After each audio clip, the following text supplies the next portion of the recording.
Yo, hey everybody, welcome back. This is the Reverend Rob. We're on 40 over 40. These are tips from people over the age of 40.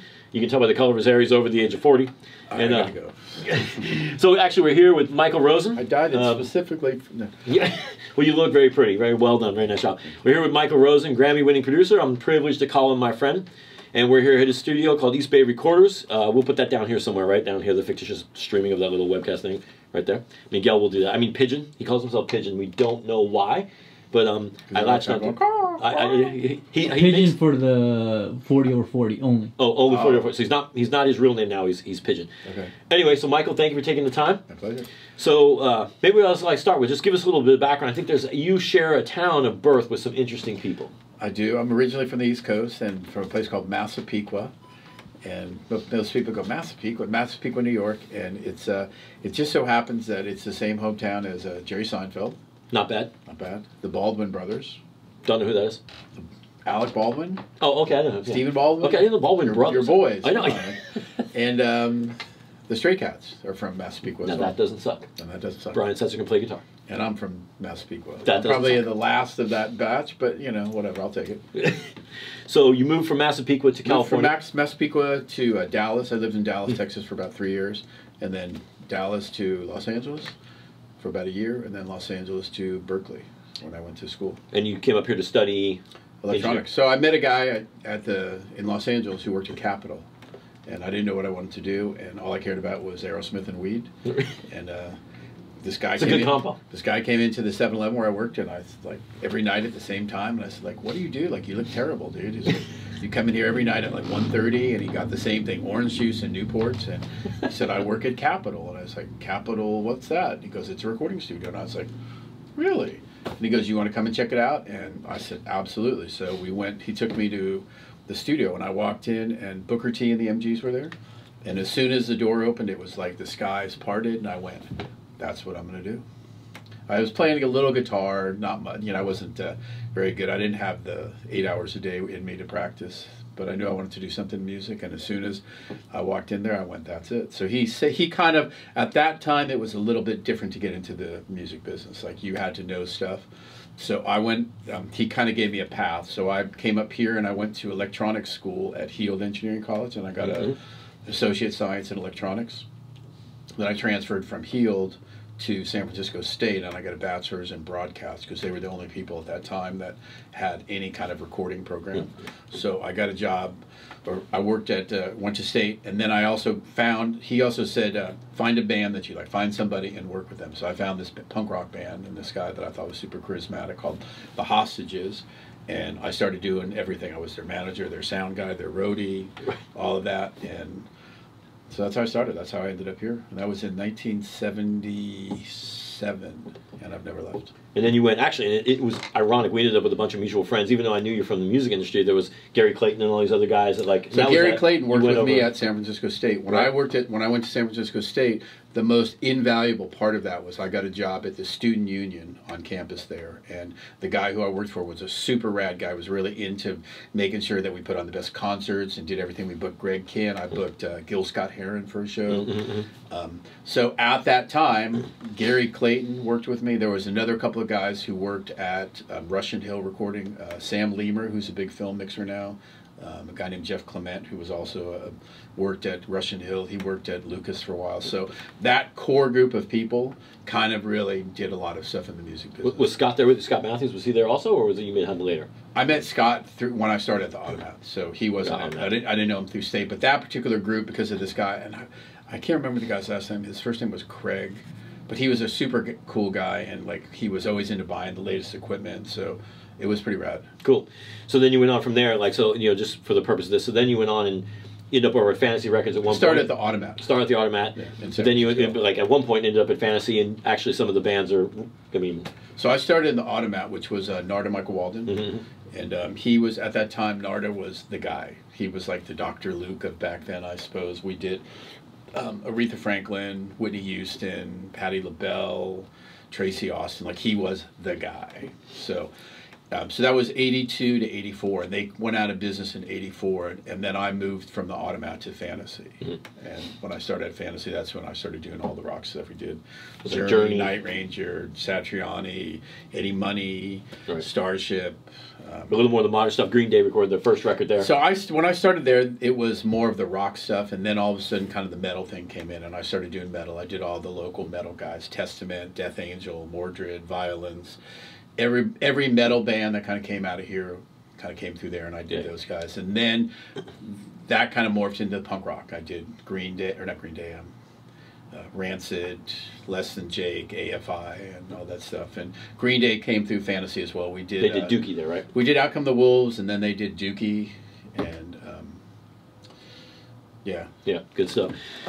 So one of the things with the podcast is kind of talking about people that, like, so listen, everybody has this notion that you're 28 years old and you're in the Valley and that's all that matters. Right? You get this young spirit, and every 28-year-old is going to be a billionaire working some tech company, or they got some big, great idea. Or if you look at any social media, the 28-year-old life coach, right? There's nothing that makes me want to like stab myself in the brain or punch them in the throat more than a 28-year-old life coach. Like, you don't know anything about life at 28 years old. Drives me bonkers, right? So talking to guys like you, it's like, all right, so let's say, you're in your 40s now and you got the kids and you got the, the whole thing kind of going, but you just, it's not over, and it's like that whole kind of message of going forward and going on. So we were talking not terribly long ago, and we were talking about this, the music industry has its ebbs and flows and it's up and down, and I made a comment to you and you're just like, look, man, I'm going down with the ship, so whether it's up or down, I mean, you're not giving up and you're not going to something else. This is what you do, right? I mean, the records to prove it and whatnot, making sure that your like financial life, like debt versus what you make, is in check. Right? I mean, today's world, this is all about, I need a BMW, and I need all the showy things, I need the brands, and, that's just tanking more and more people. I mean, you get further and further into debt paying for that BMW, you get the big building and all the fancy console and whatnot, and then you can't afford to, like, actually do what you're doing, right? That being some of the themes to say, get that whole process in check, and then being 40 or 45, whatever it is not an impediment, right? I mean, because in reality, look at the records you're missing. I'll tell you what, that next Rancid record that you engineer, mix, and produce, whatever the version there is, it's going to be selling to 16 through 25-year-olds. Rancid will continue to sell to young kids, right? It isn't just old guys buying Rancid records. By and large, those concerts, I think people a little older to remember Rancid come out, right? But they'll sell to young kids. Yeah, I would be curious. It's funny because I don't really know who their crowd is. That would be an interesting thing. Like, I don't know how far it stretches. Back in the day, it was, 16 to 25. Like, sure. Now it's probably 50 because those 50-year-olds were there when they were... Yeah, they're living their glory days. When they were 25. Yeah, so yeah. I would say a band like Green Day maybe does a little bit better about cultivating new people. But, yeah, in general, like, that's... Yeah, I mean, like, Green Day is kind of like, they're the monolith. I mean, in my opinion, you kind of throw them out. The marketing machine behind Green Day is not just Green Day. You know what I mean? I mean, so they're a little bit different. I mean, so they can cultivate that. But I still think that good music like Rancid or like Charger, any of these guys, young kids find and seek that out. And it isn't all just young people making the music, And good music will find its way. I would say that that's true. That the bottom line is, like I said before, is that, like the Charger stuff I played you. Yeah. I played it for Lars yesterday. He just started smiling. And when I started recording them, I just started smiling. I went, that's cool, right? Yeah. When you play something, because there's no straighter line between hearing something and going, that's cool. Right? Yeah. And no matter what happens in the music business, no matter what happens in time, is when you hit play and somebody goes, that's cool, that's never going to change. Sure. Right? Yeah. Whether it's Drake, whether it's Rancid, whether it's Dirk Bentley or whatever. So the bottom line is it still has to connect to people. So when you hit play, they go, that's right. Yeah. Then you can go from there. If you push and you kind of go, yeah, I heard that, like, then you got no place to go. So it still comes back to, you got to have something to say that people go, I like that Rob guy. What's he saying? Yeah. So let's say, like, if you were going to give someone a tip, though, like, say, just talk about life for a second. So forget about the music industry. That's what you do, so I went there. But just like, all right, so this is just a 44-year-old in life. What do you think is, like, tell me what success is. Success. Doing what you love. So it's funny, I heard something on the radio this morning that, because I have two daughters, one's in vet school and the other is graduated from college, and we talked about it a little bit, like they're trying to find their way. My older daughter doesn't want a regular job per se, she doesn't want a 9 to 5, and I heard something on the radio this morning that I'm going to actually try and impart to her that I thought it's the best thing, and thinking about it, I said, well, I tell my students this, write your own script. Right? Don't let somebody say, well, it has to be this path, because I've been an independent contractor for 30 years, and I do this gig and I do that gig and I do this gig, but I determine what I do, right? If you want to succeed and you want to be happy, then write your own script. Don't let somebody say, well, you can't do that because you're a woman. Fuck that. You can do whatever you want. Well, I can't combine country with EDM with punk rock. Why not? As long as it's cool and somebody buys it. Now you can do it and it could be a steaming pile and everybody goes, no, that's awful, then you can't do it. But sure. If you want to live your life, right? Author your life. Pick what you want to do and try it out. Like making a recipe. Well, that part works, that part didn't work. Okay, bloop, bloop. I'll get rid of this part, and not calculate it in a bad sort of sense. Like you don't keep doing something that's not working, right? You don't bang your head against the wall until you bleed. You say, okay, well, let me adjust my route if you're a wide receiver. Let me adjust how I hit the curveball. Like I'll drop my arm down a little bit. If something's not working, right, in your life, you make an adjustment. Okay, well, I can't pitch my stuff in this crowd because that's not working. So you kind of have to author yourself and say, okay, I want to do this. How do I get to those people? How do I find that particular path? Yeah. And make that work. So there's the clip. There's the theme. Author your own life, right? That's a great saying. Actually, not to mention, we a podcast before this, and essentially the cat's message was very, very similar. Very successful guy, financially and in life, and almost the exact same message. Author your own life, right? Yeah. I want to say thank you to Michael Rosen. Stay in the game and be cool. Stay in the game and be cool. That's my theme. I'm just cool. Anyway.